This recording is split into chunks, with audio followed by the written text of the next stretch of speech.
Bem, pessoal, eu recebi este link de um vídeo do YouTube falando exatamente sobre o tema de anjos. Observe.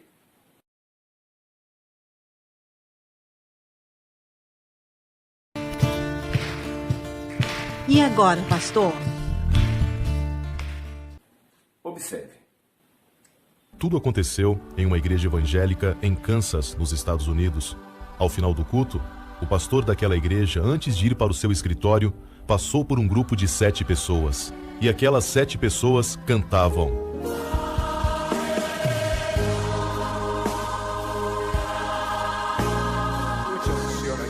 Então, aquele pastor estava com um gravador em suas mãos e achou bonito aquelas pessoas cantando, louvando a Deus e resolveu gravar. Ele deixou ali o gravador, apertou o play para começar a gravação e foi para o seu escritório.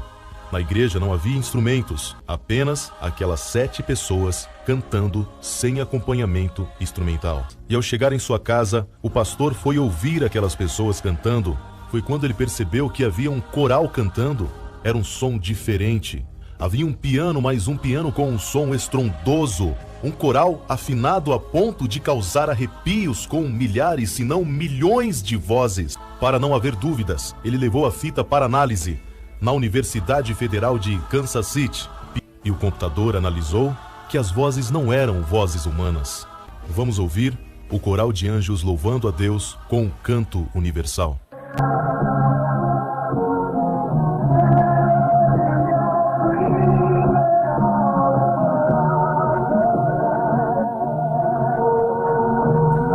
Vou deixar aqui o link no canal do YouTube, para que você depois possa ouvir e tirar suas conclusões.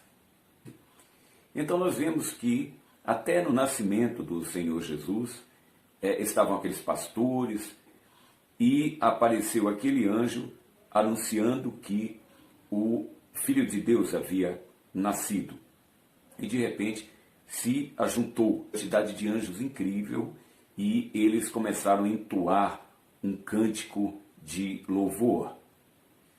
O Senhor Jesus, para iniciar o seu ministério, ele foi levado pelo próprio Espírito Santo de Deus ao deserto e passou ali 40 dias sendo tentado por Satanás, o tentador. No final disto, os anjos vieram e começaram a servir ao Senhor Jesus presencialmente ali. Tem aquela outra passagem em que o Senhor Jesus estava no Getsêmani orando e os soldados que estavam com Judas para prender Jesus veio e quando Pedro puxou a espada, cortou a orelha daquele soldado chamado Malco e Jesus corou a orelha dele novamente e disse para Pedro: guarda a tua espada. E disse: você não sabe que se eu pedir ao meu Pai, ele poderia enviar mais de 12 legiões de anjos?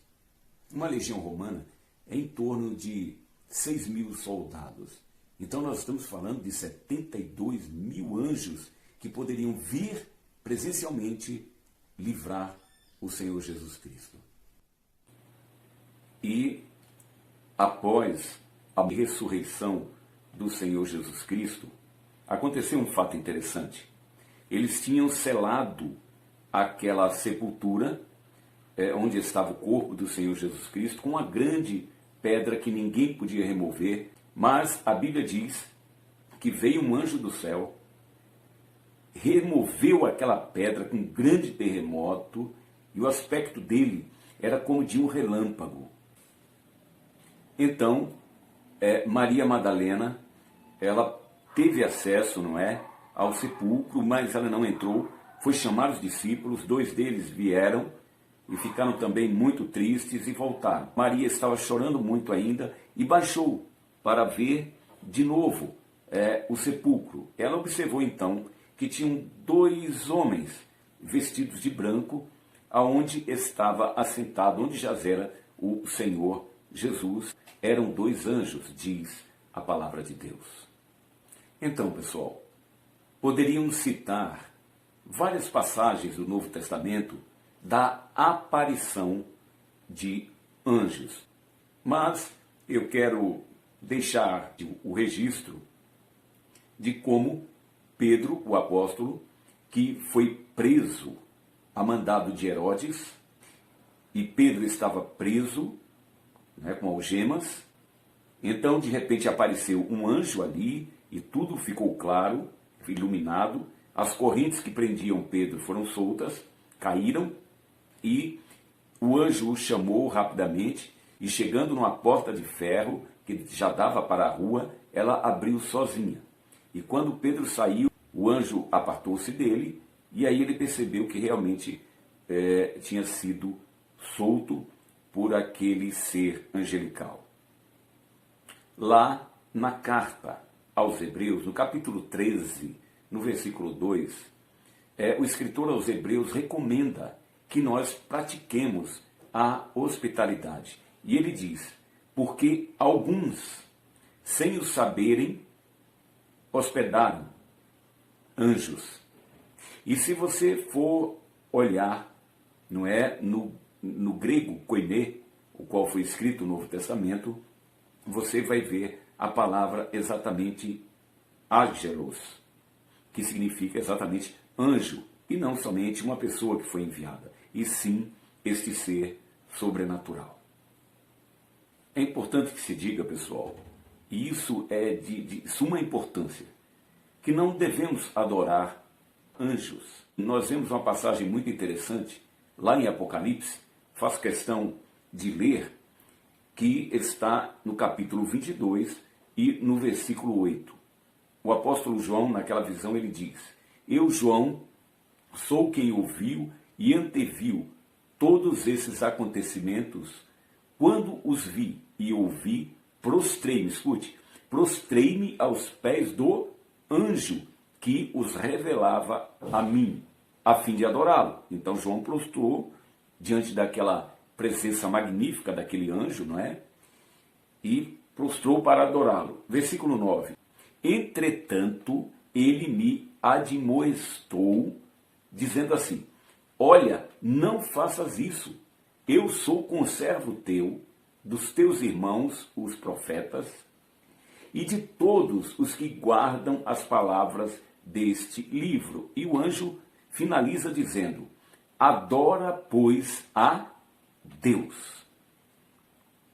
Outro fato importante de se dizer é que os anjos só obedecem à voz do Pai, à voz de Deus. No Salmo 103, versículo 20, está escrito, bendizei ao Senhor, vós, anjos seus, poderosos em força, que cumpris as suas ordens, obedecendo a voz da sua palavra.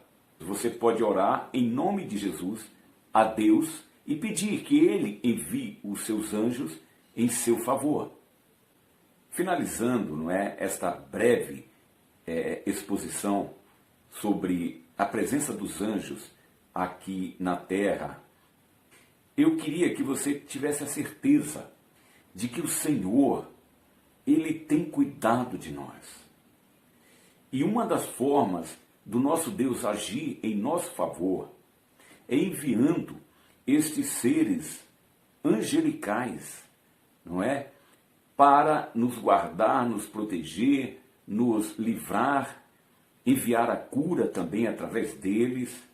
Enfim, tenha certeza de que aí onde você está, o Senhor tem colocado seus anjos com uma ordem específica em seu favor. Bom, pessoal, muita coisa nós poderíamos estar trazendo aqui nesse vídeo concernente aos anjos, não é? Mas o importante é que nós tenhamos esta certeza da presença de anjos no mundo natural, apesar de serem seres sobrenaturais. Espero ter, portanto, contribuído para o entendimento da questão que foi colocada através daquela pergunta. Então, até a próxima.